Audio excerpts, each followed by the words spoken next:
Red book రాజ్యాంగం ఇంకా కొనసాగుతుందా అంటే ఖచ్చితంగా అది అమలవుతోంది, కొనసాగుతోంది అని మొన్న మధ్య లోకేష్ గారే చెప్పారు. కాకపోతే ఆయన వేరే వెర్షన్లో చెప్పారు ఇది మంచికే అనేది. కానీ ఇక్కడ సోషల్ మీడియా, వైసీపీకి సంబంధించిన సోషల్ మీడియా నేతలు టార్గెట్ అవుతున్నారు. అలాగే వైసీపీకి సంబంధించిన వాళ్ళే కంప్లీట్గా టార్గెట్ అవుతున్నారు. ఈ నేపథ్యంలోనే మొన్న పూడి శ్రీహరిని అరెస్ట్ చేశారు. వైఎస్ఆర్సీకి సంబంధించిన ప్రధాన కార్యదర్శి 33 గంటల్లో ఆయన విడుదల కూడా అయ్యారు, సొంత పూచీకత్తు మీద బెయిల్ రావడంతో. అయితే ఇక్కడ ఇదంతా ఒక ఎత్తు అయితే, ఇందులో ఈ తరహా అరెస్టులు అంటే ఈ బిఎన్ఎస్ సెక్షన్ 111 ఏదైతే ఉందో ఆర్గనైజ్డ్ క్రైమ్గా మొదటి నుంచి చూస్తూ ఇది సరైన పద్ధతి కాదు ఇలాంటి అరెస్టులు అనేది సుప్రీంకోర్టు చెప్పినా సరే, అది అంటే పోలీసులు తీసుకుంటున్న నిర్ణయమా, పోలీసుల మీద ఒత్తిడా, ఇవి బలవంతపు అరెస్టుల అనేది ఇదొక పెద్ద చర్చగా మారింది. శ్రీహరి అరెస్ట్ వెనక ఏంటి కారణం అంటే, ఇక్కడ కోర్టులు చెప్పినా, కోర్టు మొట్టుకాయలు వేసినా సరే ఈ అరెస్టులు ఆగవనే సంకేతాలు ఏమైనా వినిపిస్తున్నాయి. ఇదే అంశం మీద చర్చించే ప్రయత్నం చేద్దాం.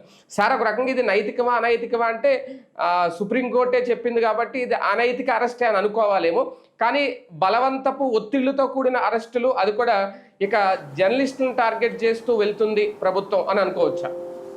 ఇక్కడ ప్రాక్టికల్గా ఒకటి, మనం రాసే వార్త చేసేటటువంటి చేష్ట అన్నది ఇక్కడ ఎక్కువగా ఉంది. ఇదివరకు జగన్ టైంలో అరెస్టులు జరిగినాయి. అప్పుడు వాస్తవంగా ఈ ఒక చట్టం ఉంది, ఇది సోషల్ మీడియాకి సంబంధించినటువంటి ఒక చట్టాన్ని తీసుకొచ్చారు. దాన్ని కొట్టేసింది సుప్రీంకోర్టు. కొట్టేసినా సరే ఆ చట్టం కింద కేసులు పెట్టారు వాళ్ళు, ఇన్ఫర్మేషన్ యాక్ట్ అని చెప్పేసి. అప్పుడు దాన్ని సుప్రీంకోర్టు మొట్టికాయలేసింది, హైకోర్టులు తోసిపుచ్చినాయి. ఆ టైంలో ఇదిగో చూడండి ఇంత దుర్మార్గం జరిగిపోతుందని రోజు కథనాలు రాసుకొచ్చారు. మీరు గుర్తుంటే కనుక సోషల్ మీడియాలో పోస్టులు చేసేవాళ్ళు, పేపర్లో, టీవీలో డిబేట్లు పెద్ద ఎత్తున, చూడండి చెంప చెళ్ళు అనిపించింది, సిగ్గు లేకుండా పోయింది ప్రభుత్వానికి, అది ఇదని రాసుకొచ్చేవాళ్ళు. కోర్టులు కూడా అక్కడ 41 నోటీస్ ఇవ్వాల్సిన చోట ఎందుకని చెప్పేసి మాట్లాడాల్సిన పరిస్థితి వచ్చింది. మ్యాజిస్ట్రేట్లు కొంతమంది ఒకళ్ళిద్దరు దాంట్లో తేడా వచ్చి రిమాండ్కి పంపిస్తే మ్యాజిస్ట్రేట్ల మీద నివేదిక కోరింది హైకోర్టు. మీరు ఒకసారి గుర్తుకు తెచ్చుకుంటే హైకోర్టు జడ్జిలు సీరియస్ అయిపోయి ఆ మ్యాజిస్ట్రేట్ల మీద ఎంక్వైరీ చేస్తామని ఆదేశించారు. మ్యాజిస్ట్రేట్లని చట్టపరంగా చర్యలు తీసుకుంటామని కూడా ఆగ్రహం వ్యక్తం చేశారు. అప్పుడు హైకోర్టులు కూడా సీరియస్గా ఉండే, అంత కఠినంగా ఉండే, అంత తీవ్రంగా విరుచుకుపడి. ఇప్పుడు అసలు మనం రాజ్యాంగంలో ఒక మనిషి ఉంటే ఒక రకం, ఇంకొక మనిషి ఉంటే ఇంకొక రకం ఉండాలని ఎక్కడా లేదు. రాజ్యాంగం చాలా కరెక్ట్గా ఉంది. కానీ రాజ్యాంగాన్ని ఆచరించే వ్యవస్థలో ఉన్నటువంటి లోపం, లేదంటే కనుక దిగజారుతున్నటువంటి నైతిక విలువల పద్ధతికి సజీవ సాక్ష్యం ఇది. ఇప్పుడు అదే పత్రికలు, అదే టీవీలు దీన్ని ఎక్స్పోజ్ చేస్తున్నాయి, అద్భుతమని రాస్తున్నాయి. ఇప్పుడు శ్రీహరి విషయంలో వీళ్ళు రాసిన హెడ్డింగ్లు ఏంటి, చేతిలో చంద్రబాబు చేతిలో గొడ్డలు పెట్టినందుకు, దొంగ వీడియో పెట్టినందుకు అన్నటువంటి. ఎవరు డిసైడ్ చేశారు ఇది?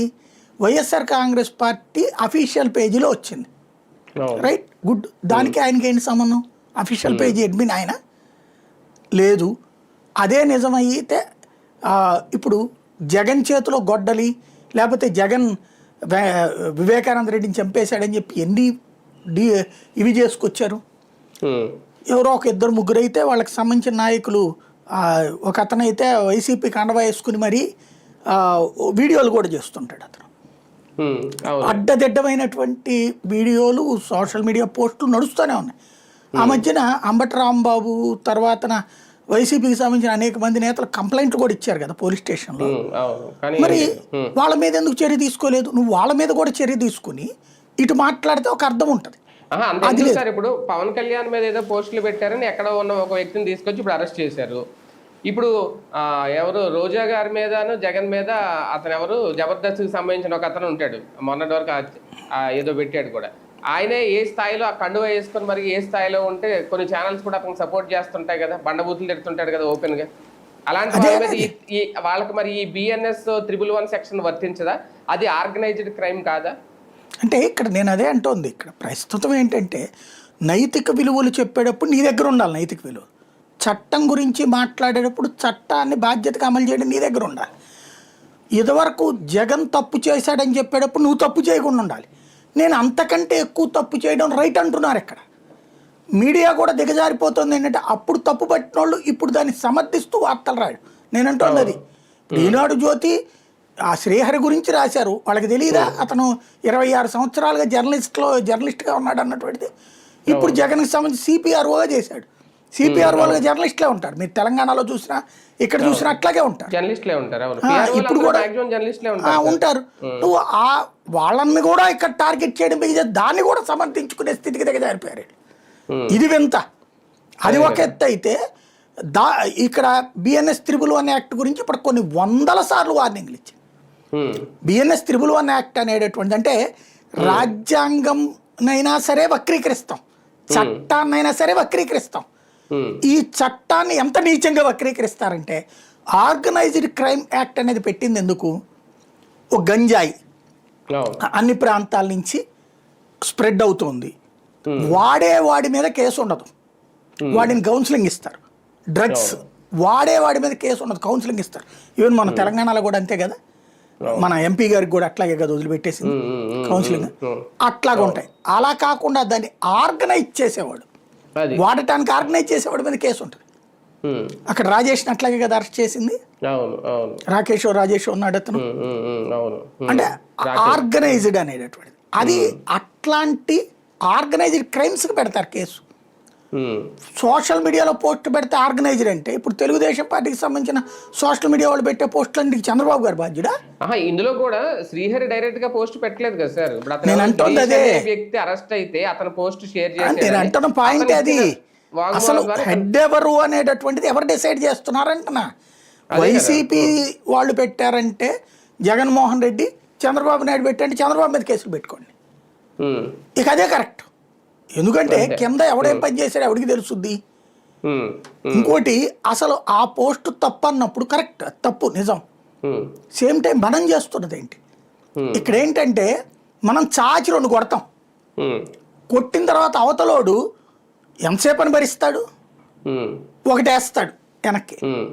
ఎయ్యగానే అదుగుదుగుదుగుదుగుదో క్రూరుడు హింసిస్తున్నాడు అంటే మనం కొట్టినప్పుడు పడి ఉండాలి వాడు. మనం చంపేస్తే చంపించుకోవాలి. అదేదో ప్రకాష్ రాజ్ సినిమా డైలాగ్ ఉంది కదా, గిల్లితే గిల్లించుకోవాలని. అట్లాగా ఎవడైనా వీళ్ళు కొడితే కొట్టించుకోవాలి, కేసులు పెడితే పెట్టించుకోవాలి, చంపితే చంపించుకోవాలి.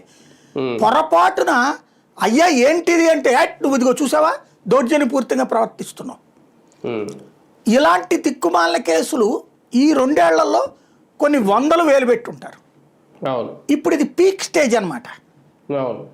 అదేదో మన డ్రగ్ మాఫియా వాళ్ళని పట్టుకున్నట్టు ఆయన ఇంటి దగ్గర నుంచి బయట రాగానే ఒక్కసారిగా కారు అడ్డం పెట్టేసేసి చేతిలో ఉన్నాయన్ని లాక్కేసేసుకుని కుప్పం దాకా తీసుకెళ్లారు వెహికల్. అంటే ఒక భయంకర నేరస్తుడు దొరికితే ఎలాగా రిఫ్లెక్ట్ అవుతారు పోలీసులు, ఆ స్థాయిలో అవుతున్నారు ఇక్కడ. ఒక్కసారిగా ఇంటికి దగ్గరికి వెళ్ళడం. ఓ పక్కన మర్డర్లు చేసిన వాళ్ళు బాగానే ఉంటున్నారు, రేపులు చేసిన వాళ్ళు బాగానే ఉంటున్నారు. ఇప్పుడు నిన్నగాక మొన్న బొడ్డ రాజశేఖర్ ఎవరో శ్రీశైలం ఎమ్మెల్యే అక్కడ సీసీ కెమెరాల సాక్షిగా అక్కడ ఉన్నటువంటి చెక్ పోస్ట్ స్టాఫ్ని కిడ్నాప్ చేసి ఎత్తుకుపోయాడు. తర్వాత ఊరోళ్ళందరూ ఎగబడితే అప్పుడు వదిలిపెట్టాడు. అది కిడ్నాప్ అవుతుంది, సాక్ష్యం కూడా ఉంది. అహంకారపూర్తంగా చేసింది, అటవీ శాఖ సిబ్బందిని కొట్టాడు. ఇలాంటి ప్రవర్తన చేసే వాళ్ళందరూ సత్పురుషులు. తన పనేదో తన డ్యూటీ చేసుకుని పోయేటటువంటి వాళ్ళందరూ దుర్మార్గులు. ఇప్పుడు అది అంటే ఇప్పుడు ఒక పోస్ట్ పెట్టడం కూడా ఒక కరుడు కట్టిన నేరంగా పరిగణలో తీసుకుంటుందా మీ ప్రభుత్వం? అంతే. అంటే ఇంతకుముందు ఏదైతే తప్పన్నారో ఇదివరకు వీళ్ళు అడ్డదిడ్డమైన పోస్టులు పెట్టేవాళ్ళు. అలా పెట్టిన పోస్ట్ కేసు పెడితే తప్పనేవాళ్ళు. దాన్ని ప్రజాస్వామ్యం, హక్కులు లేవా, అవును కార్టూన్లు వేస్తారు, లేకపోతే సెటైర్లు వేస్తారు, సినిమాలే వచ్చినాయి, అట్లాంటప్పుడు లేనటువంటిది ఇవాళ ప్రజాస్వామ్యాన్ని కాల రాస్తున్నారు, విలువల్ని చంపేస్తున్నారని రాసుకొచ్చారు, మాట్లాడుకొచ్చారు, డిబేట్లు చేసుకొచ్చారు. ఇప్పుడు వచ్చేటప్పటికి ప్రజాస్వామ్యం అంటే మేం చెప్పే నియంతృత్వమే ప్రజాస్వామ్యం, మమ్మల్ని ఎవ్వడూ ఏమనడానికి వీల్లేదు, మేము అందరూ ఇప్పుడు కూడా రోజు పచ్చిబూతులు తిట్టిస్తాం, రోజు సోషల్ మీడియాలో పోస్టులు అడ్డదిడ్డంగా పెట్టిస్తాం, కానీ మమ్మల్ని ఎవడన్నంటే వాడు క్రిమినల్ తప్ప మేం క్రిమినల్స్ కాదు. ఇది చెప్పబోతోంది. అంటే ఈ త్రిబుల్ 1 గురించి ఇంతకుముందు న్యాయస్థానాలు సుప్రీంకోర్టు వరకు వెళ్ళినా సరే, అంటే ఇక్కడ పోలీసులు తీరు మారట్లేదా, లేదంటే ఇక్కడ ఈ ప్రభుత్వం ఇలా ఉంది కాబట్టి ఇంకా పోలీసులకు కూడా తప్పట్లేదా ఇలాంటి అరెస్టులు? అంటే ఇక్కడ సింపుల్ ఒకటే, నేను మొన్న జరిగింది అయితే డైవర్షనల్ గేమ్. జగన్ జువ్వలదీన్ని వెళ్తున్నాడు, అవును. జువ్వలదీన్నది కొంచెం మత్స్యకారులది, అప్పటికే వీళ్ళు బ్యాడ్ అయ్యి ఉన్నారు.